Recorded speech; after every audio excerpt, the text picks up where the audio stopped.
Morning లేచినప్పటి నుంచి మనం ఏదో ఒక వంట చేస్తూనే ఉంటాము. అందరికీ మనం సర్వ్ చేసి పెడతాం, కానీ మన కోసం కూడా ఎవరైనా వంట చేసి పెడితే ఆ ఫీల్ చాలా బాగుంటుంది.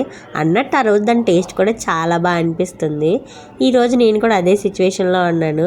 నాకైతే కోల్డ్ అండ్ కాఫ్తో బాగా ఇబ్బంది పడుతున్నాను.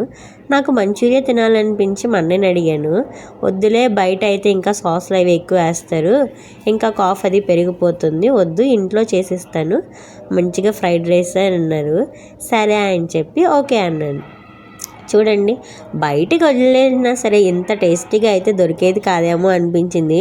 చూస్తుంటేనే నోరు ఊరిపోతుంది కదా. ఇంకా నేనైతే మాత్రం ఆ స్మెల్కే పడిపోయాను అనమాట. ఎప్పుడో తిన్న ఫీలింగ్ వచ్చిందనమాట. చాలా రోజుల తర్వాత మంచి టేస్టీ ఫ్రైడ్ రైస్ అయితే తిన్నాను అనిపించింది. అబ్బా, ఎంత బాగుందో అసలు. తింటున్న కొద్దికి ఆ జలుబు కూడా ఫీలింగ్ అంతా తగ్గిపోతున్నట్టు అనిపించింది.